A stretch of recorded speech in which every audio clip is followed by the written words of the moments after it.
Bon week-end, j'espère que vous allez bien. 48 heures de très belles courses parisiennes à Vincennes, bien sûr, mais cette émission, elle va être avec 5 groupes 1.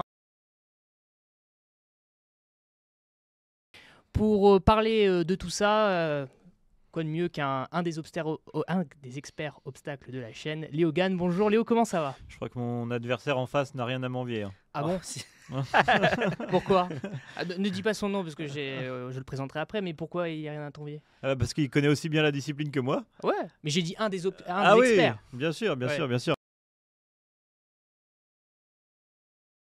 Week-end qu'on attend le plus en obstacle avec le week-end du Grand Style. Comme d'habitude, on attend avec beaucoup d'ambition ce week-end-là, et on commence avec un bien joli groupe 1 ce samedi, comme à l'accoutumée le Grand Prix d'automne. Donc j'espère qu'on va avoir la solution. Face à toi, Michael Cardine qui nous est revenu des États-Unis. Bonjour Michael, comment ça va? Je suis revenu avec un petit souvenir en plus. Et ben voilà, je me lasse pas encore de mon voyage. Ça va super. Très content d'être là face à Léo. Que penses-tu de ce week-end? Excité? Oui, forcément. Moi, j'attends un peu la pluie parce que c'est vrai que moi j'aime bien Auteuil terrain lourd, surtout à cette période de l'année, mi-novembre. J'espère qu'il y aura un peu de pluie. Enfin, j'espère pas une piste trop rapide.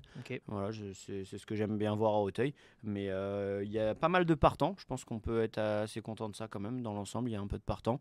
Comme disait Léo, voilà, on est toujours excité par ce week-end. Bien sûr. Alors on va se concentrer sur l'obstacle, on l'a dit, on va étudier le Quintet Plus et on parlera de 2 groupes 1, le Grand Prix d'automne et le prix La Haye-Jousselin. Partons sur le Quintet Plus donc, de ce samedi, départ à 15h15. Léo, est-ce que tu peux nous donner les conditions de course de ce Quintet et nous dire qui aura ta préférence? Oui, c'est le prix Count Schönberg, et donc il y a 4300 mètres à parcourir. Lors des dernières sorties, c'était 3006, 3009. Là, c'est 4003, donc c'est vraiment une donnée à prendre en compte. Et un terrain, alors oui, il n'a pas plu depuis un moment sur la région parisienne, mais il y a quand même de la pluie qui est attendue ce samedi. Donc j'espère que, comme l'a dit Mickaël, ça va alourdir la piste et voir des chevaux qui attendent ça depuis un moment s'illustrer. Et donc ils sont 16 au départ de cette compétition, et j'ai l'impression qu'on va tomber assez d'accord avec Mickaël. Non, peut-être pas, parce que moi j'ai choisi New President comme favori en haut de tableau. Il va arriver avec de la fraîcheur en cette fin de saison, ce qui est toujours très important. Et sa rentrée pas mauvaise, il a terminé 7ème, mais il court pas mal. Thomas Borin le connaît absolument par cœur, il est en forme. Fabrice Fouché sait préparer les objectifs. Alors peut-être qu'en 62,5 il va porter du poids, il a peut-être plus trop de marge pour la victoire, mais j'ai vraiment envie de lui faire confiance. Il va arriver bien là pour ce quintet là sur 4003, donc je fais confiance à New President, le 2. Très bien. Est-ce que tu fais confiance à New President toi aussi, Mickaël? Non. Très bien. Non, c'est un peu un petit regret. Je pense que dans un prono, il arriverait 7-8e pour moi. J'ai fait un prono en 6 chevaux, donc j'ai pas gardé New President, mais tant mieux, comme ça permet d'avoir des visions un peu différentes. Je pensais vraiment me démarquer avec ma favorite, mais Léo est un petit renard et c'est ma préférée. Il a l'œil aussi. Je l'adore. Oui, c'est Kikounette. Je me souviens de précédentes émissions. Kikounette le 14. Parce que, alors, j'aimerais bien que ça soit un peu plus souple pour elle, qu'il y ait de la pluie, ça serait bien. Ce qu'il faut dire, c'est qu'elle a couru là 2 fois à l'automne. Je pense qu'elle n'était pas encore trop dans le rythme, mais ça lui a permis 2 fois de perdre 1 kg sur l'échelle des valeurs. Donc elle est passée de 59,5 à 57,5. Et surtout, on lui remet ces petites Australiennes qui lui avaient été assez bénéfiques par le passé, même si à cette période-là, on n'en avait pas vraiment besoin. Là, je pense que ça peut lui aller. Les 4003, ça m'inquiète pas du tout. C'est une jument qui les a jamais fait, mais qui est une jument qui peut aller sur le steep, qui a de la tenue. Enfin, je suis vraiment pas inquiet par ça. Et je trouve que c'est assez amusant. En plus, j'aime bien aussi dans l'écurie Parfum d'une Reine, et Gabin Meunier, il garde à mon avis Kikounette. J'y vois aussi un petit signe. Situation au poids qui est quand même assez. Oui. Et sur les distances qui s'allongent et des terrains un peu plus souples, j'aime bien les petits poids moi en général, et 66,5 c'est pas mal. Par exemple, New President, il a 71,5, je pense que pour finir ça peut parler. New President numéro 2, donc favori de Léo, et Kikounette numéro 14 favorite de Mickaël. Léo, on connaît ton amour, c'est peut-être un peu fort, mais pour Kikounette, on en avait déjà parlé dans cette émission. Et je pense que c'est pas une jument de Compiègne. Les 2 dernières fois c'était à Compiègne, et elle a fait des fautes en face, ça s'est pas bien passé, et comme l'a dit Mickaël, ça a eu le mérite de lui faire perdre 2 kilos au niveau handicap. Elle retrouve ses Australiennes, donc je pense que ça va être le jour pour revoir la vraie Kikounette. C'est un peu aujourd'hui ou jamais, dans ce quintet ou jamais. Et tu l'as placé donc, Léo, toi? Je l'ai placé en 2e position, moi. J'ai rien inventé. Non, effectivement. Ok. Parlons d'autres concurrents en vue. Tiens, Parfum d'une Reine, numéro 15. Qu'est-ce que vous en pensez de ce numéro 15 qui est tombé le 23 septembre, mais qui a ensuite fini 4e du prix Céréaliste? Ouais, mais tombé, mais pas de sa faute. Elle a pris un tombé Ouais. sur la haie du pavillon, donc on avait fait 500-600 mètres de course. Donc, elle était bien. Il faut absolument pas la juger là-dessus. Elle a des titres. Elle a déjà gagné sur l'hippodrome d'Auteuil. Elle avait été parfaitement préparée pour venir gagner dans cette catégorie-là. Sa carrière a été menée de main de maître. 56,5, elle est encore compétitive. Moi, j'ai fait 100 Parfum d'une Reine. Mais Mickaël, lui, tu l'as fait. Moi, je l'ai gardé. Ouais, je l'aime bien. Okay. Moi, je la voyais gagner l'avant-dernière fois. Ah oui, lorsqu'elle est tombée. Elle était favorite, je crois. Donc, ok. Donc ça, c'est pas une impossibilité. Et pareil, même profil un peu en bas de tableau avec un peu de fraîcheur aussi. Moi, ça me plaît, j'aime bien. Bas de tableau, ça te plaît, Mickaël? Bon, pas tout le monde, là, c'est pour le coup, c'est les deux seuls, mais là, les deux du bas de tableau, j'aime bien, ouais. Très bien. Toi, Léo, tu as fait avec un autre concurrent du premier, du haut de tableau, c'est Philo Poto. Oui, on le connaît absolument par cœur dans cette catégorie des gros handicaps et même des courses à condition. Sa course de rentrée dans le prix de l'Orléanais qui prépare souvent vers les plus belles courses et notamment les chevaux de Stipe profitent de cet engagement pour préparer notamment la Jousselin. Ça a été le cas avec Colo Kiko. Philo Poto a battu Colo Kiko qui sera peut-être l'un des favoris qui est deuxième du Grand Slip de Paris et l'un des favoris de la Jousselin. Et Rosario Baron était troisième, c'est un vainqueur de Grand Slip de Paris. Donc on peut dire quand même que la ligne est magnifique. Ensuite, il a gagné le André Adel, gros handicap sur le steeplechase. Là, il revient en haie, mais il a montré qu'il sait un petit peu tout faire. Et je pense que c'est l'un des chevaux de la course. Donc, si vous voulez prendre des bases, je pense que Philo Poto est à mettre quelque part. Toi aussi, Mickaël? Ouais, je l'ai gardé troisième. Je vois une première chance. Il a fait des super valeurs récemment. C'est un cheval que j'ai toujours bien aimé, qui me l'a plutôt mal rendu d'ailleurs. Parce que j'ai pas très souvent été bien marié avec lui. Il était plutôt plus à l'aise à Compiègne auparavant. Et là, il vient de gagner 2 fois à Auteuil. Donc, visiblement, avec l'âge, il fait un petit peu tout. Première chance. Très bien. Peut-on parler également du numéro 11, Aponiwa, qui a fini 3e de la grande course de haies de printemps un peu plus tôt dans l'année. Pour son seul essai sur le parcours, donc 3e, 2 courses de rentrée. Qu'est-ce que vous en pensez de cette candidature? C'est amusant ça. Ouais, mais moi j'ai rendu l'abonnement à Paniwa. Paniwa, terrain lourd, c'est ok. Je pensais que comme elle l'a déjà montré, elle avait besoin d'une course de rentrée. Donc quand elle est 7e sur l'hippodrome d'Auteuil, là, le 27 septembre dernier, je me suis dit c'est pas grave, elle est 7e, elle va monter là-dessus. Et à Compiègne, elle est que 9e. Alors certes, elle revient à Auteuil, mais moi j'ai rendu l'abonnement à Paniwa. Peut-être à tort. Terrain lourd, c'est vraiment son sport. On se souvient qu'elle a déjà gagné dans ces conditions-là son handicap sur l'hippodrome d'Auteuil. Donc ce sont vraiment ces 2 dernières courses qui t'ont fait rendre l'abonnement. Ouais, exactement. Elle est là depuis l'âge de 3 ans et j'ai l'impression que c'est plus la même à Paniwa. Très bien. Mickaël? C'est un peu dur parce qu'à la fin du printemps, elle a quand même super bien couru. Mais bon, je ne l'ai pas gardée non plus. La valeur a un peu baissé aussi. Elle a gagné en 57,5, elle est 58,5.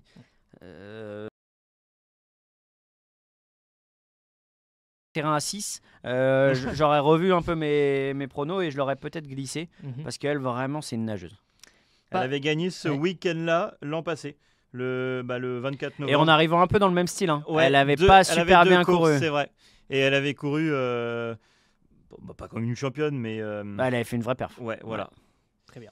Mais va monter à l'arrière, c'est ça. Une belle note. Quand ça vient un peu à elle. Voilà. Après, l'autre jour, c'est vrai qu'ils ont mis les Australiennes, c'était Compiègne. Bon, c'était peut-être pas concluant. Perdu un petit kilo. La leçon, c'est que Compiègne et Auteuil sont 2 profils différents et que certains préfèrent le profil d'Auteuil, qui ont peut-être couru à Compiègne dernièrement. De l'an passé, elle avait montré quelque chose que j'ai pas vu cette année. Un dernier cheval que vous voulez mettre en avant, peut-être un outsider qui sera peut-être à Bellecote? Non, du coup, je pense qu'on en a déjà parlé. Ouais, à Bellecote, on est obligé de parler d'Olco, le tube de l'automne. Il a pris 13 kilos. Alors il a démarré son automne dans les 3e épreuves. Il a remporté un quintet qui n'était pas quintet mais un petit peu plus bas. Et il a pris 13 kilos. Donc lui, il se retrouve là avec le 9 dans le quintet. Est-ce qu'il a le niveau? Mais difficile de faire sans lui tant il est en forme. En tout cas, ceux qui l'ont joué le premier coup, bravo, parce qu'ils ont vu un cheval qui a de la marge. Ouais, je suis content parce que... T'en fais partie? Ouais. Et après... Moi aussi. Et voilà, donc... J'ai envie de continuer avec Olco. Mais je disais pas qu'il allait gagner 3 fois quand même. Ah bah non, moi non plus. Non. Mais Tu l'auras vu en tout cas. À l'émission, on passe à vos tickets. Mickaël, tu as la main. Eh bien, je vais faire un quintet combiné en 6 chevaux. Donc, je place Kikounet en tête. Je pense qu'il va y avoir 10-15, hein, à mon avis. Ah oui. S'il y a moins, c'est très bon signe. D'accord. Mais je pense qu'il peut y avoir 10 ou 15. Okay. Et c'est très amusant. Le 5, Loufast, dont on a peu parlé, mais bon, c'est une banque. On en parlait tout à l'heure avec Léo en off. Étonnamment, c'est un cheval qui n'a pas trop de résultats sur les 4003. Alors que dans sa façon de courir, moi j'ai l'impression que ça pourrait que l'avantager. Parce qu'il est souvent un peu froid, un peu passage à vide. Il me paraît en forme. Les chevaux de Robert Collet sont top. Léopold Bréchet le connaît. Je lui vois une première chance. Philo Poto, le numéro 3, que j'ai mis 3ème, bonne base. J'ai mis Jaguar du Berlay, le 4, on n'en a pas trop parlé non plus. Révélation un peu du printemps. À 7 ans, il s'est complètement révélé presque. Il fait une rentrée, mais j'imagine qu'Arwan Gras n'arrive pas à 80% sur une course comme ça. C'est pas possible avec un tel cheval. Donc je pense qu'il a déjà du boulot et qu'il peut bien courir. Et il a prouvé ensuite, après sa belle victoire du printemps, qu'il était compétitif. Le 15, Parfum d'une Reine, comme je vous disais, j'aime bien son profil, petit poids. Je la voyais gagner l'avant-dernière fois. Elle m'a pas déçu la dernière fois, elle court pas mal. Et puis le numéro 9, Folco, que j'ai glissé 6ème. Si on le laisse tranquille devant, il peut aller loin, mais c'est quand même pas les mêmes. Ouais, il faut le laisser tranquille devant, parce que c'est un cheval qui aime bien imprimer son rythme et qui aime pas trop se faire attaquer, qui aime bien dominer. On sait dans ces courses-là, 16 partants, on va pas le laisser faire. Ouais, voilà, un peu moins le laisser faire que dans des catégories un peu moins fortes. Très bien. Léo, Undeniable Alibi, il va devant celui-là aussi, non? Enfin, il y a 2-3 chevaux pour y aller, quoi. Il y a des chevaux qui sont capables d'y aller, notamment Scatar, qui a lui aussi besoin de dominer. Donc moi, vous l'avez compris, je suis parti du 2 New President, le 14 Kikounet, en 3ème position, le 3 Philo Poto, on en a parlé. Ensuite, le 5 Loufast, qui a souvent été la note. Là, il a repris de la fraîcheur. Il avait couru rapproché. Là, cet automne, il a repris de la fraîcheur. Donc, s'il fait bien la distance dans ce terrain-là, Loufast, comme l'a dit Mickaël, c'est une banque. Donc, je pense que ça peut être une bonne base dans cette course-là. Holco. Et puis, Scatar, hier australienne, première fois. Il revient du steeple. Il a couru 2 fois en steeple à Hauteuil. Et à chaque fois, ça s'est mal passé. Donc, là, Gabriel Linders le remet en steeple. Australienne, besoin de dominer. Jockey tonique sur le dos. Donc, ça peut être un peu tout ou rien avec Scatar. Je l'ai mis en bout de combinaison, mais il peut être la belle cote là, qui vient pimenter le quintet. Très bien. Merci beaucoup. On a besoin de piment en plus. On a besoin. On a besoin d'oseille. C'est ça. Merci beaucoup messieurs pour ces tickets. On reste à Hauteuil. La course après le Quintet Plus demain, ce samedi, c'est le Grand Prix d'automne, le premier groupe 1 du week-end. 4800 mètres à parcourir. Et le tenant du titre qui est là, c'est Losange Bleu qui sera de la partie. Ce qu'on va faire messieurs, c'est que je vais vous demander un favori et un outsider pour cette épreuve donc de groupe 1.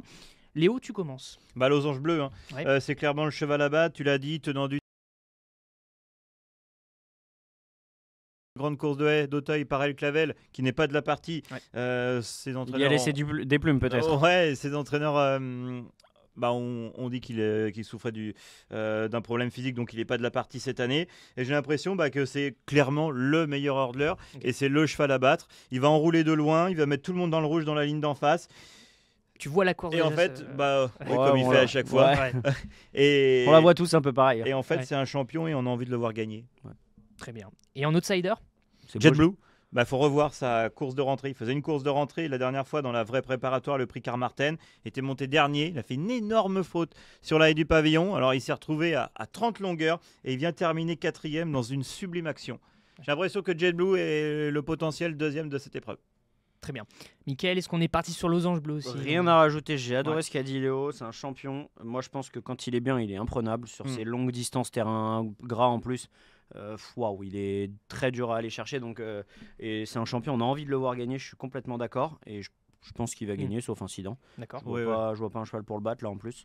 Même dans la tactique, parce que El Clavel c'est un cheval qui part aussi de loin, qui pouvait un peu lui poser problème, de savoir, notamment au printemps, est-ce qu'on garde l'écart, est-ce qu'on va le chercher. C'est pas évident à gérer. Là je pense qu'il n'y a pas grand chose à gérer pour Johnny Charon qui a confiance en son cheval et nous on a confiance en Johnny Charon. Donc rien à ajouter, même si j'en ai dit beaucoup. Et outsider, franchement j'ai plusieurs outsiders que j'aime bien, mais je vais aller vers un cheval qui m'a toujours fait rêver, c'est Jeté le 4, qui sera peut-être pas l'outsider de tout le monde. Il a une course de rentrée à Compiègne où il avait rien pour lui, rendait du poids face à des chevaux qui avaient couru récemment, il court très très bien. Et Daniel Amélé avait déclaré dans la presse spécialisée, il respecté, et bien respecté. Et je pense que c'est un cheval qui quand même au niveau de son physique peut assez vite progresser. Je pense qu'une course, ça lui suffit. C'est pas un cheval qui est très massif. Une course, ça lui suffit. C'était le 25 octobre. Voilà, il arrive à 3 bonnes semaines. C'est parfait pour lui. Il a déjà battu Losange. Mais dans des préparatoires, dans des courses où Losange pas laissé faire, mais où Jeté, parce que c'est un cheval qui a aussi beaucoup de rythme, il se faisait pas la guerre et du coup Jeté avait réussi à repartir. Il est en dessous de Losange Bleu, mais attention à lui, parce que je trouve que globalement derrière Losange Bleu c'est un petit peu croche. Je sais pas ce que t'en penses. Ouais, c'est hyper ouvert. C'est plus dans ce sens-là. Je trouve que c'est des chevaux qui se tiennent de près. Je vois pas forcément derrière un potentiel gagnant de groupe 1. D'accord. Je sais pas s'il est d'accord. Pas quelqu'un qui se dégage derrière. Eloi de la Barrière n'a pas montré son meilleur visage, mais il est deuxième l'an passé. Locas, c'est un super cheval, mais pour l'instant il est en dessous de ça. Mais qui a réalisé un super automne. Zarakan, un petit peu pareil, il a fait des choses terribles, mais jamais forcément dans les groupes 1. Jeté, il a beaucoup de classe en obstacle. Dans les groupes 1, il a toujours été un peu limité. JetBlue, il n'y est pas encore arrivé. Il l'a fait en plat, mais en obstacle, il n'y est pas encore arrivé. Jost, il peut être 4-5e. Jost, il l'a fait en steep. En revanche, il est tout le temps 3-4 en steep dans les groupes 1. Donc vraiment derrière. Kentucky Wood, dans la grande course de Haie d'Auteuil, il a fini à fond, il est 4e. Et Isis Dinor. Alors montante. Voilà. Ça aurait pu être elle, mon outsider aussi. Ludovic Philippon va pousser pendant 2 tours, mais elle va en doubler plus d'un. Après, je sais pas, là c'est 4008. Si ça vient être un peu gras avec les Australiennes, je me dis qu'il va peut-être venir apparaître dans son rythme. Ouais. Sinon, il lui faut combien pour qu'elle soit pas froide. Réponse demain à 15h50. Ça va être une vraie course en tout cas, on espère que Losange Bleu va gagner. Pour ce Grand Prix d'automne. Et messieurs, on va aller à dimanche. Le prix la Haie Jousselin, R3 C7, départ à 16h07, donc ce dimanche sur l'hippodrome d'Auteuil. Pareil, même exercice s'il vous plaît, un favori et un outsider, Léo. Chaque fois que je donne mon favori de la Haie Jousselin, chaque fois on me rigole au nez. D'accord. Mais moi c'est Runtos Ganamos. Qui rigole. Non, mais à chaque fois, Michael, tout le monde me dit non, il va faire une faute, il va éjecter son jockey quelque part. C'est vrai qu'il a souvent éjecté son jockey, notamment lors de sa course de rentrée là à l'automne sur le J'ai une vraie question, Léo. Est-ce que tu es influencé par ce que toujours dit David Cotter de lui? Parce que moi, des fois, je me suis posé la question. Peut-être. Parce que moi, c'est un cheval, j'adorais. J'ai oublié son nom. Le Berry? Non, le Détré qui lui. Goliath Dureux. Ouais. Moi, j'adorais Goliath Dureux. Je pensais que c'était un crack ultime. Et Goliath.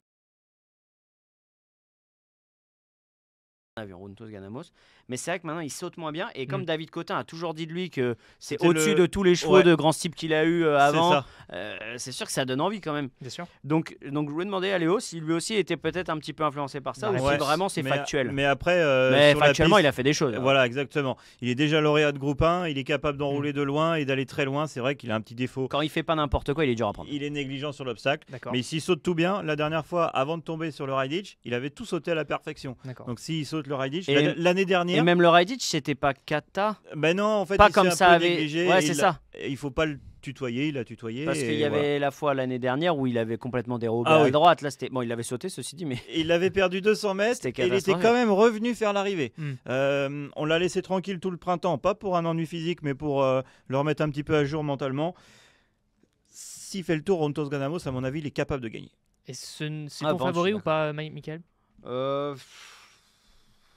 Ouais, j'ai envie de dire oui quand même. Moi, j'aime beaucoup ce cheval aussi. Ok.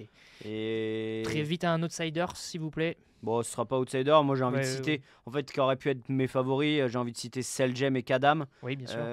Kadam, ça peut être très amusant. Outsider, hein. Ouais. Bah si, en fait, ça. Voilà, on est d'accord avec Léo encore une fois. Mais je pense que les chevaux d'Arnaud Chaillet et François Pamard reviennent bien là.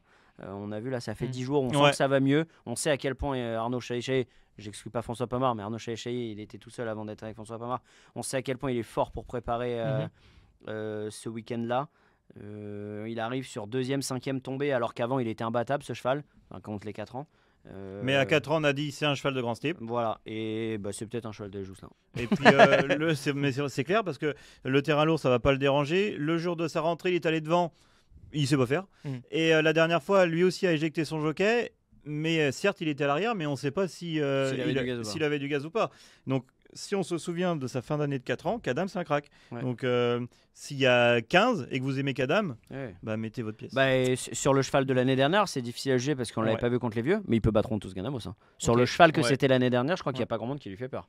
Eh ben, réponse ce dimanche, 16h07, donc sur les antennes d'Equidia. Merci à vous deux, merci Léo et merci Mickaël. Merci, c'était un plaisir. Pour ces analyses et ces tickets. Week-end intense sur les antennes d'Equidia. Donc ce samedi, ça commence, les 48 heures de l'obstacle à Auteuil. Dimanche, la R1 à Vincennes avec le Prix de Bretagne, Amérique Races Q1. Compris. Je savais même pas que c'était le Bretagne. Non, on aime bien les belles courses de trot.